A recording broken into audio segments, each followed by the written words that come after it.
Dear students, asymptotes, you've taken one example, right? I take this example of horizontal asymptote. Fine. You look at the question. F of x is equal to 5x square plus 8x minus 3 by 3x square plus 2. Look at this. Right? For horizontal asymptote, find horizontal asymptote. What you have to find? Limit of the function as extended to plus infinity. While you take the limit as extended to infinity plus or minus, you have to divide the numerator and denominator by highest power of x. Divide by x square. The 5 plus 8 by x, 3 by x square, divide by x square, 2 by x square. Okay. Please note that as x is tending to infinity, maybe plus infinity, 1 by x or 1 by x square or 1 by x cube, whatever it may be, they tend to 0.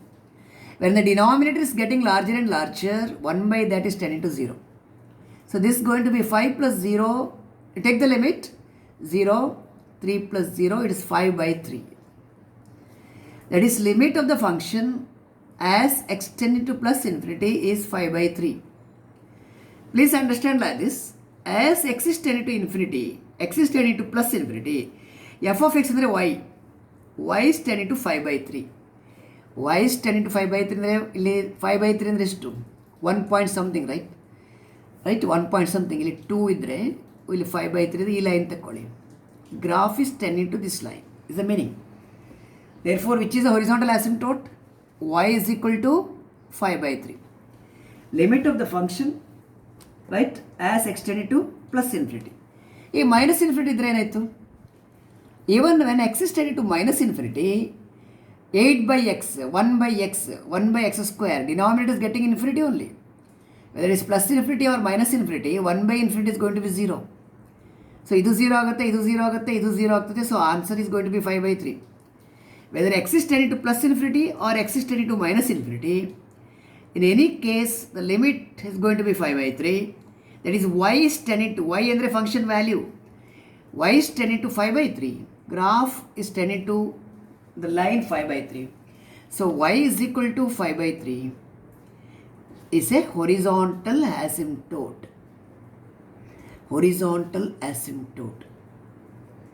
ನೀವು ಎರಡು case mention ಮಾಡಿ, when x is tending to plus infinity as well as minus infinity, in both the cases y value, function value is tending to 5 by 3, y equal to 5 by 3 ಅಂದರೆ ಈ line ಆಯಿತು, is a line parallel to x axis. Fine? Is it alright? So, ಇದು horizontal asymptote. I'll take a problem for horizontal asymptote again. Look at this question, third question. F of x equal to 8x minus 2x square divided by x square minus 9. ಹೀಗೆ ತಗೊಳ್ಳೋ. Right? For horizontal asymptote, we have to take the limit of the function as extended to plus infinity and minus infinity. Minus infinity similar ಬರುತ್ತೆ, ನಾವು plus infinity ತಗೊಳ್ಳುವ. You take the limit as extended to plus infinity of this. Whenever x is tended to infinity, I am not going to write one step, jump ಮಾಡ್ತೇನೆ. You have to divide the numerator and denominator by highest power of x. ಆಗ ಇದು 8 by x ಆಯಿತು, 2 by x square cancel ಆಯಿತು, 2 ಆಯ್ತದು. Divide by x square ಇಷ್ಟಾಯಿತು. Now take the limit. When you take the limit of this, 1 by x is tending to 0 as x is tending to infinity. Plus infinity. 1 by x tending to 0 ಆದರೆ 0 minus 2 ಆಯ್ತು ಇದು. ಇದು 1 minus 1 by x square is tending to 0. Minus 2 by 1 ಅಂದರೆ minus 2.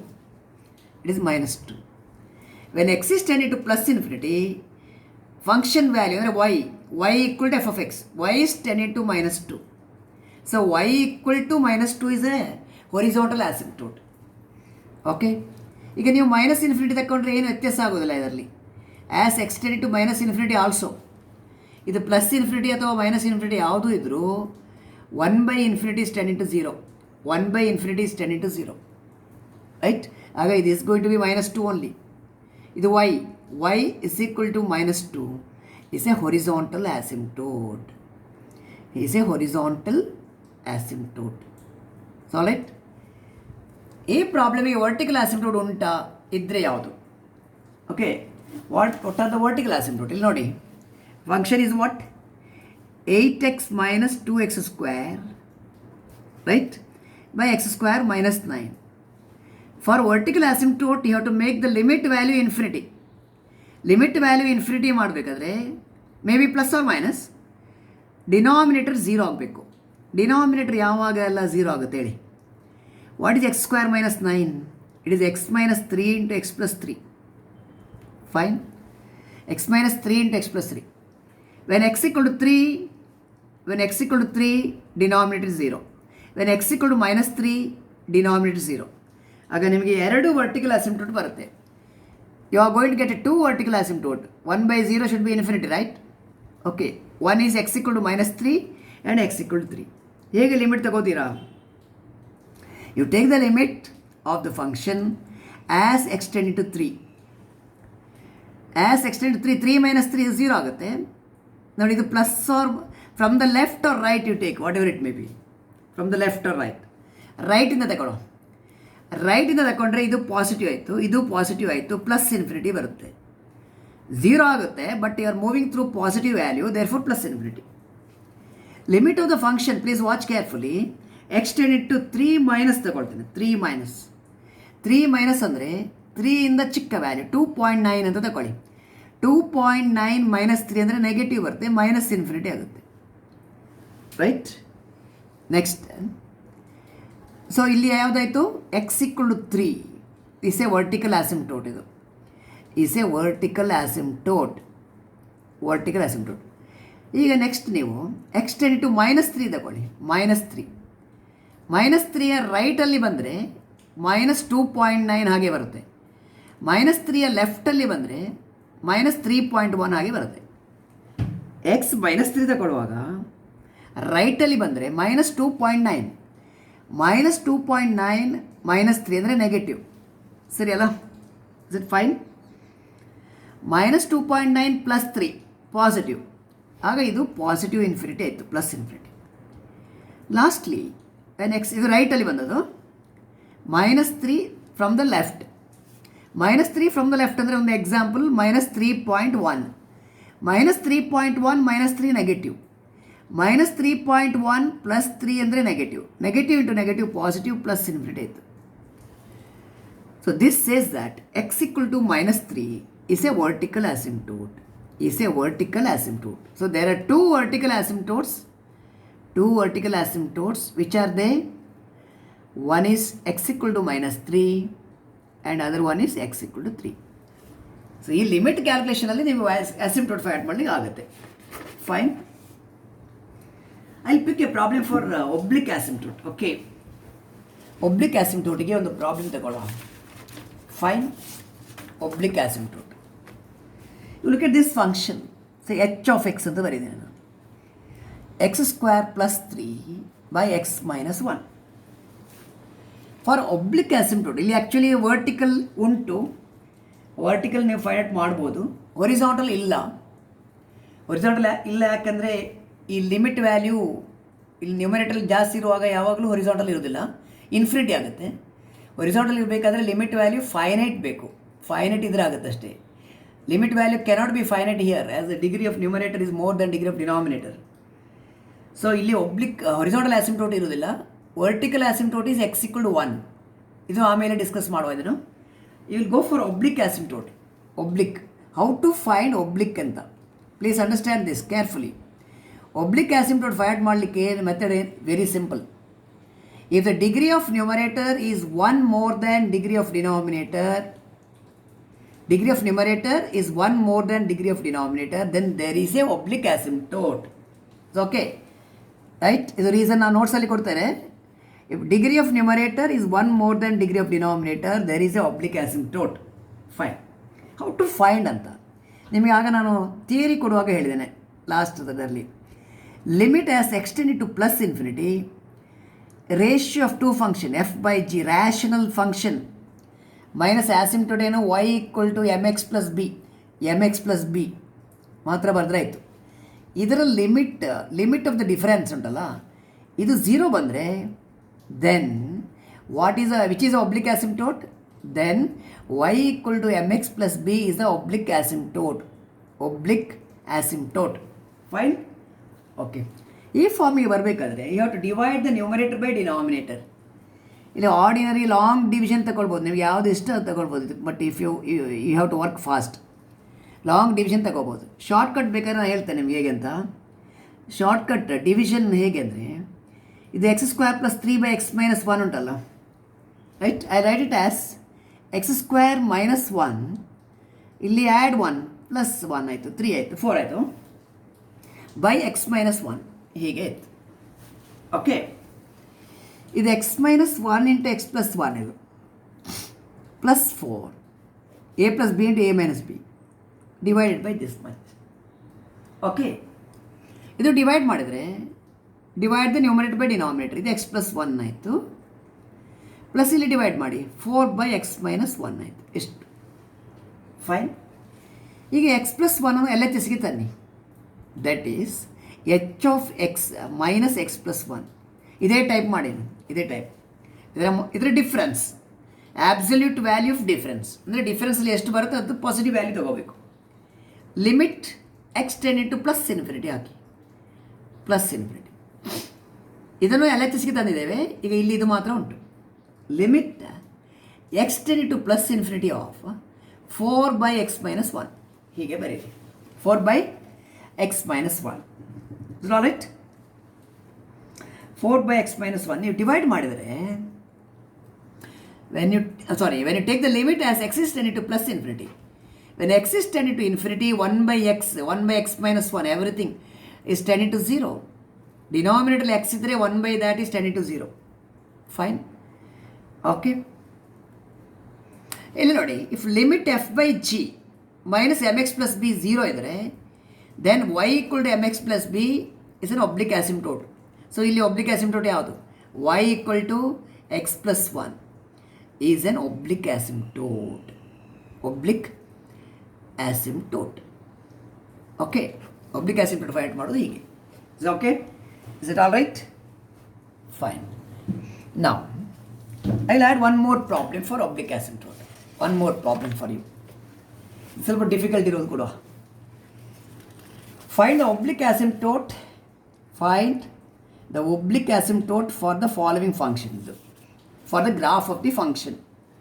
Function ನೋಡಿ, 2x² minus 3 divided by 7x plus 4 ಅಂತ ಬರೀತೀನಿ. ನೀವು ಏನು ಬರೀಬೇಕು? Degree of numerator is 1 more than degree of denominator and therefore there is an oblique asymptote. ನೀವು last ಪ್ರಾಬ್ಲಮಲ್ಲಿ ತಗೊಂಡಾಗೆ ಆ್ಯಡಿಂಗ್ ಸಬ್ಟ್ರಾಕ್ಟಿಂಗ್ ಎಲ್ಲ ಮಾಡಲಿಕ್ಕೆ ಆಗೋದಿಲ್ಲ. ಇಲ್ಲಿ adding 1 subtracting 1 that business you cannot take up here ಅಲ್ಲ. ಲಾಸ್ಟ್ ಪ್ರಾಬ್ಲಮ್ ಏನು ಮಾಡಿದ್ರಿ ನೀವು? ಸಬ್ಟ್ರಾಕ್ಟೆಡ್ 1 ಆ್ಯಡೆಡ್ 1, ಆಗ ಇದು ಈಸಿ ಆಯಿತು, ನಿಮಗೆ ವರ್ಕ್ ಮಾಡಲಿಕ್ಕೆ ಈಸಿ ಆಯಿತು. ಇಲ್ಲಿ ಹಾಗೆಲ್ಲ, ಇಲ್ಲಿ ಕೊಎಫಿಷಿಯಂಟ್ 2 ಉಂಟು, ಇಲ್ಲಿ 7x ಇದು ಲೀನಿಯರ್ ಫಂಕ್ಷನ್ ಉಂಟು. ಇದನ್ನು ಕನೆಕ್ಟ್ ಮಾಡಲಿಕ್ಕೆ ಆಗ್ತಾಯಿಲ್ಲ. If you are not able to connect these two, adding subtracting business will not work. ಇಂಥ ಕೇಸಲ್ಲಿ ನೀವು ನೋಡಿ, ಫಸ್ಟ್ ಅಬ್ಸರ್ವೇಷನ್ ಏನು? There is an oblique asymptote because degree of numerator is 1 more than, it is 1 more than degree of denominator. ಇಲ್ಲಿ 1 ಇತ್ತು, ಇಲ್ಲಿ 2, 1 + 1. ನೀವು ಇದನ್ನು ಲೀನಿಯರ್ ಫಾರ್ಮ್ಗೆ ತರಲಿಕ್ಕೆ ಇದನ್ನು ಲೀನಿಯರ್ ಟರ್ಮ್ ಇಲ್ಲಿ ಬರಬೇಕು. ಇಲ್ಲಿ ಒಂದು linear term plus fraction, f/g form fraction ಬರಬೇಕು. ಇಲ್ಲಿ ಇದನ್ನು ಈ ರೀತಿ ಬರೀಬೇಕಾದ್ರೆ you have to go for a long division. ಸ್ಕೂಲಲ್ಲೆಲ್ಲ ತಗೊಂಡಿರಲ್ಲ ನೀವು, ಹೀಗೆ ತಗೊಳ್ಳೋ. 2x² ಮೈನಸ್ 3 ಇದರಿಂದ ಭಾಗಿಸಬೇಕು. ಓಕೆ, ಫಸ್ಟ್ ನೀವು 2/7x ಮಲ್ಟಿಪ್ಲೈ ಮಾಡಿ, ಇದರ ರೆಸಿಪ್ರೋಕಲ್ ತಗೊಂಡ್ರೆ ಆಯಿತು. ಇಲ್ಲಿ 7 ಕ್ಯಾನ್ಸಲ್ ಆಯಿತು, 2 × x² ಆಯಿತು. ಇದು ಇಸ್ ಇಟ್ ರೈಟ್? ಮೈನಸ್ ಇಲ್ಲಿ 2/7 ಇಂಟು 4 ಅಂದರೆ 8/7x ಆಯ್ತು. ಇದು 8/7x ಹೀಗೆ ಇದನ್ನು ಮೈನಸ್ ಮಾಡಿ, ಇದು 0 ಆಯಿತು. 0 ಇಲ್ಲಿ ಎಕ್ಸ್ ಇಲ್ಲ. So how many x here? No x here. 0 minus this 0 times. Okay, there is no x. ಇಲ್ಲಿ ಒಂದು ನಿಮಿಷ, ಇದು ಪ್ಲಸ್ ಉಂಟಲ್ಲ, ಇದು plus. There is no x term here. X ಇಲ್ಲದ್ರೆ 0x. 0 ಮೈನಸ್ 8/7 ಅಂದರೆ ಮೈನಸ್ 8/7. ಇದು ಕ್ಯಾನ್ಸಲ್ ಆಯಿತು. ಮೈನಸ್ 8/7. ಆಮೇಲೆ ಕಾನ್ಸ್ಟೆಂಟ್ -3 ಉಂಟು. ನೆಕ್ಸ್ಟ್ ಏನು ತಗೊಳ್ತೀರಾ? ಇಲ್ಲಿ 7 ಎರಡು ಹೋಗ್ಬೇಕಲ್ಲ. 8/49 ತಗೊಳ್ಳಿ ನೀವು. 8/49 8/49 ತಗೊಳ್ರೆ 7 ಟೈಮ್ಸ್ ಅಲ್ಲ. 7 7s 8/7 ಬರುತ್ತೆ. 8/7. ಆಮೇಲೆ ಇಲ್ಲಿ 4 × 8 32. 32/49 ಆಯಿತು. ಇದು ಮೈನಸ್ ಅಲ್ಲ? ಮೈನಸ್, ಹೌದು. 32/49 ಎಷ್ಟು? ಸಬ್ಟ್ರಾಕ್ಟ್ ಮಾಡಿ. ಸಬ್ಟ್ರಾಕ್ಟ್ ಮಾಡಿದರೆ ಇದು ಕ್ಯಾನ್ಸಲ್ ಆಯಿತು. ಇದು ಮತ್ತು ಇದು ಮೈನಸ್ ಮಾಡಿ. ಇದಂತ -3 ಅಲ್ಲ? -3 ಮೈನಸ್ ಅಂದರೆ ಪ್ಲಸ್ ಆಯಿತು. 32/49. ಇದು ಸಿಂಪ್ಲಿಫೈ ಮಾಡಿ. This into this plus this going to be -115/49 ಆಯಿತು. ಇದು ರಿಮೈಂಡರ್ ಇಷ್ಟಾಯಿತು. ಫೈನ್, ಓಕೆ ಅಲ್ಲ? ಓಕೆ. ಸೊ ಈ ಫ್ರ್ಯಾಕ್ಷನ್ ಉಂಟಲ್ಲ, 2x² - 3/7x + 4, this is equal to ಈ ಲೀನಿಯರ್ ಟರ್ಮ್. ಲೀನಿಯರ್ ಟರ್ಮ್ ಅಂದರೆ ಇಲ್ಲಿ ಎಷ್ಟು? ಇದು 2/7x. ಇದು 2/7x/8/49. ಇದು ಲೀನಿಯರ್ ಟರ್ಮ್ ಆಯಿತು. The linear term is this plus fraction ಅಂದರೆ ರಿಮೈಂಡರ್. ಎಷ್ಟು ರಿಮೈಂಡರ್? 115. ಇದು ಮೈನಸ್ ಆರ್ ಪ್ಲಸ್? 115 ನೋಡಿ, ಮೈನಸ್ ಅಲ್ಲ? 115/49. ದಿಸ್ ಡಿವೈಡೆಡ್ ಬೈ 7x + 4 ಅಷ್ಟೇ. ದಿಸ್ ಡಿವೈಡೆಡ್ ಬೈ 7x + 4 ಇದೆಷ್ಟು? 115/49 ಮೈನಸ್ ಬೈ 7x + 4. ಇದು ಫ್ರ್ಯಾಕ್ಷನ್ ಆಯಿತು. ಇದು ಲೀನಿಯರ್ ಟರ್ಮ್ ಆಯಿತು. ಈ ಲೀನಿಯರ್ ಟರ್ಮ್ ದಟ್ ಈಸ್, ಇದು f(x) ಆದರೆ ಮಾಡ್ಯುಲಸ್ f(x), ಇದು f(x) minus mx + b. mx + b ಅಂದರೆ ಈ ಟರ್ಮ್ ಯಾವುದದು? 2/7x -8/49 ಹೀಗೆ ಉಂಟು. ಓಕೆ, ಇದರ ಲಿಮಿಟ್ ತಗೊಂಡ್ರೆ ನೀವು ಆ್ಯಸ್ ಎಕ್ಸ್ ಟೆನ್ ಟು +∞, ಆಗ ರೈಟಲ್ಲಿ ಯಾವುದು? ರೈಟಲ್ಲಿ ಇದು ಉಳೀತು. ಇದರ ಲಿಮಿಟ್ ತಗೊಳ್ಬೇಕು. ಲಿಮಿಟ್ ಆಫ್ ರೈಟಲ್ಲಿ ಇದನ್ನು ಕಾನ್ಸ್ಟೆಂಟ್ ಅಂತ ಬರೀತೇನೆ, ಕೆ ಅಂತ. ಕೆ ಅಂದರೆ ಕಾನ್ಸ್ಟೆಂಟ್. ಎಷ್ಟದು? -115/49. 115/49 ನಾನು ಕೆ ಅಂತ ಬರೀತೇನೆ. 7x + 4 x → +∞. when x is → +∞, 1/x → 0. So e limit of the difference is 0. Therefore y is equal to 2/7x -8/49. This is an oblique asymptote. Is an oblique asymptote. It is an oblique asymptote. ಹೀಗೆ ತಗೊಂಡ್ರೆ ಆಯ್ತು ನೀವು ಅಷ್ಟೇ. Fine, it's an oblique asymptote. Now we have to go for sketching. So we have discussed vertical, horizontal and oblique and how to find them. Okay. So next we will have to discuss the sketching of the graph, where we have to find asymptotes, and with the help of asymptotes you have to sketch. Okay. Fine. Okay. So sketching I will take separately because it requires a little more time. In the next video I will give the sketching of curves where we are finding asymptotes with the help of asymptotes. So with that we are completing the unit. With one more video lesson we are completing the unit. Okay. Thank you.